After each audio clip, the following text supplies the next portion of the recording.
If you were ultra rich, what frivolous service would you pay for? I'd hire actors to really fuck with my coworkers, friends, family, etc. Like if I was ultra rich, I'd obviously leave my current job to focus on experiencing my dope billionaire lifestyle. But I wouldn't just give my 2 weeks and leave all vanilla. No, this is where the actors come in. I'd wait until we are back in the office after this quarantine. When things are back to normal, I just plan this whole thing to go off flawlessly. So there I am, in my office, surrounded by my coworkers, and then this loud buzzing sound starts. It's a helicopter, really loud, like it's right next to the building. Me and my coworkers go to the window and there is a Black Hawk, civilian model S-76, but painted black to look military, helicopter landing in the parking lot, in full view of the office. Everyone is now at the window checking it out. As it lands in that parking lot, a caravan of blacked-out SUVs roll up to the building's front door simultaneously.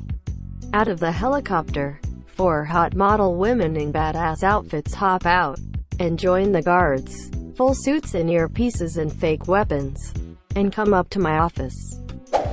The women are like Charlie's Angels type badass and smoking hot. They come in after the guards secure the building and radio that it's all clear.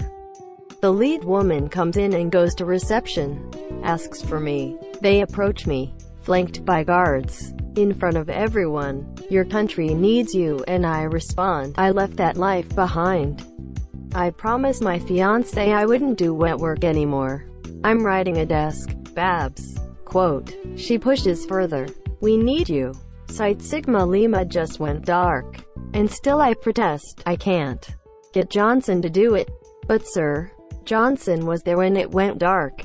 And I relent. "Damn it, not Johnson. Let's go." Quote. Then I get flanked by the angels, who are then flanked by the guards. And we move out, with the guards loading up the SUV, and the angels and I loading into the helicopter. SUVs peel out, and the helicopter lifts off, heads out over the horizon. Then, I never talk to my coworkers again. I have another guard actor come a week or 2 later for my personal effects, and that's that. I leave them wondering, WTF was that? For life. And I'd be a legend for those people forever. An international man of mystery. I love everything about this, but this was my absolute favorite part. Greater than I never talk to my coworkers again. I'd have my own personal chef. I love good food, but cooking can be a bit of a hassle sometimes. Also, if the chef is ordering all the ingredients and cooking all the food, it would make it a lot easier to eat healthy and stick to diets. I would actually prefer to have a sous chef instead of a chef. That way I can do every fun part and have them do all prep work. Plus have them clean the dishes and come up with new ideas for food and shopping on my behalf. Best of all worlds. I'm imagining you walking into the kitchen, doing a cool pancake pan flip thing, and then walking out to sit at the table and wait for your food. Instead of having a $100,000 watch, I'd just pay a butler to follow me around and tell me what time it is.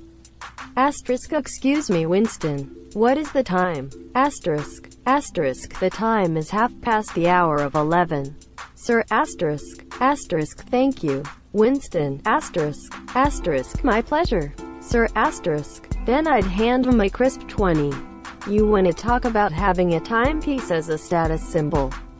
I got it. And you can deck 'em out with watches that are mad dope, so you can have the best of both worlds.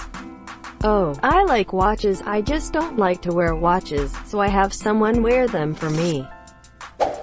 A town crier to walk around my neighborhood saying 2 o'clock and all's well. Quote. And what if all is not well? 2 o'clock and all is not well. Exclamation mark. Come on man, use your head. I'd probably get massages a couple times a week.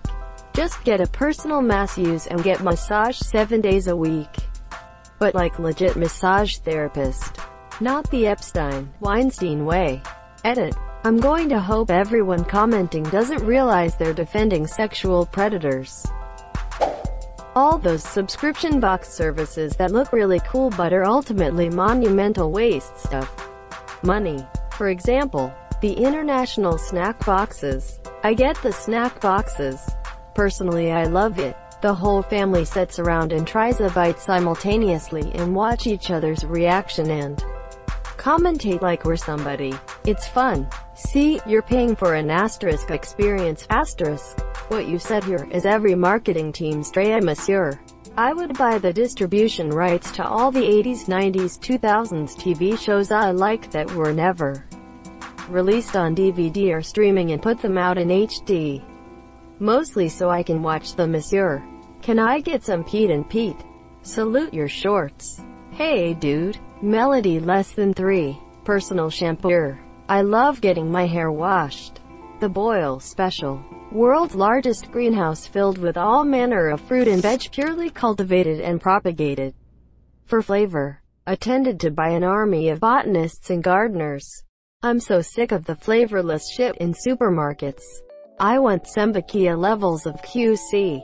Sometimes I fantasize about building special greenhouses to grow things like coffee, chocolate, vanilla, cinnamon, etc. But here in the States, just on the off chance there is a massive economic collapse and I can no longer get my tasties imported.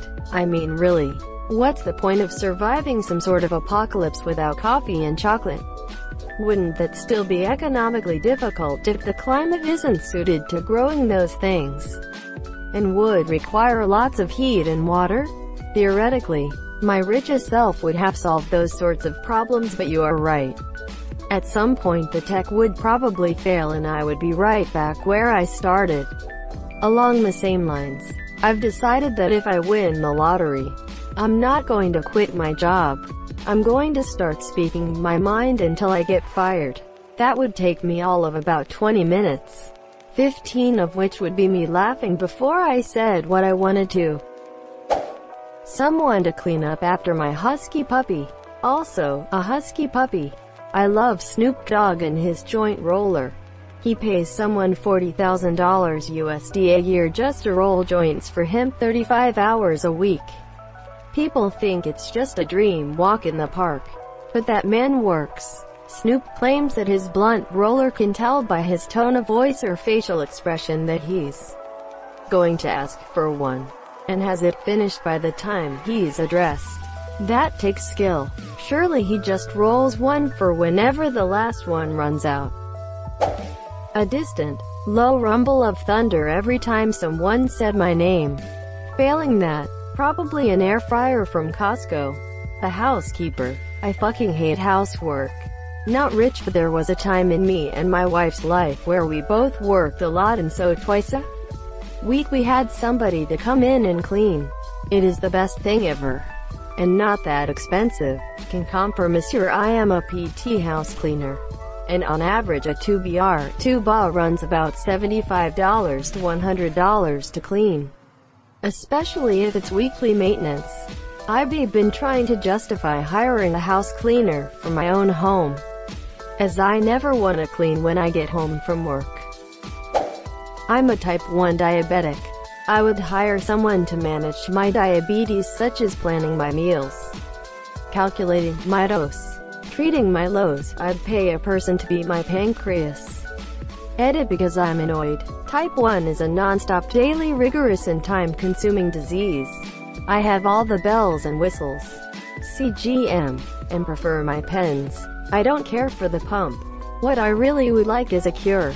Second edit, please forgive me if I'm doing something wrong, but I'm kinda new to commenting. I enjoy lurking. I'm almost in tears because I can't believe how fucking awesome it is to be heard. I feel like I've been hugged by 4,000 people. Thank you so much, and I wish you healthy and long lives. Even you normies. Greater than I'd pay a person to be my pancreas. Our brand new sentence. Someone to wake me up really nice and gently in the morning. Like turning the lights red, opening the blinds maybe, setting a cup of coffee next to me. And then that same person to tuck me in at night. I can't think of a better frivolous service. I mean, with smart bulbs and blinds and a coffee machine you can kind of have that now. I have a George Foreman next to my bed. I like to wake up to the smell of bacon. Sue me. I always wanted to live in a blimp. It would be an old-fashioned looking dirigible, like from the 19th century, but modern behind all appearance, with a balcony and floor section made in plexiglass for the view. Like people living on a boat, but better. What I want is a battleship. So on the outside it looks like a battleship, but on the inside it's a decked-out yacht. If that's too big I'll settle for a destroyer or something. A librarian. He would know my tastes and would seek out books, articles, etc. that would be of interest to me, new releases and classics. They'd just be there waiting as soon as I finished the last one. When I was a kid there was a local bookstore, and the owner was just like this. She knew everyone's taste and could always recommend something. Edit. It makes me so happy to see folks' memories of librarians and independent booksellers. I would donate like $50 million to my college to construct a new academic building, but they would have to name it something ridiculous, e.g. Jonah versus the Whale Big Penis Research Center. Then on the entrance you got to put a plaque sign that says whale comb. I hated the parent comment so much, but I can't anymore since it birthed this perfectly horrible pun. Private luxury airship. Fuck the yacht, it can only go where there's water. Seriously. At one point airships flew from Europe to America. Why do rich people buy shitty yachts when they can build one of those and just go anywhere? Landing might be problematic though. Oh dear boy. The rich don't actually travel on the yacht. You see, the crew brings the yacht from NY to the Mediterranean, which takes about 10 to 14 days, and then the owner of the yacht flies to the Mediterranean in less than a day and cruises around there. Then the owner flies back to NY and the crew brings the yacht to Palm Beach and the owner flies in and cruises around Palm Beach.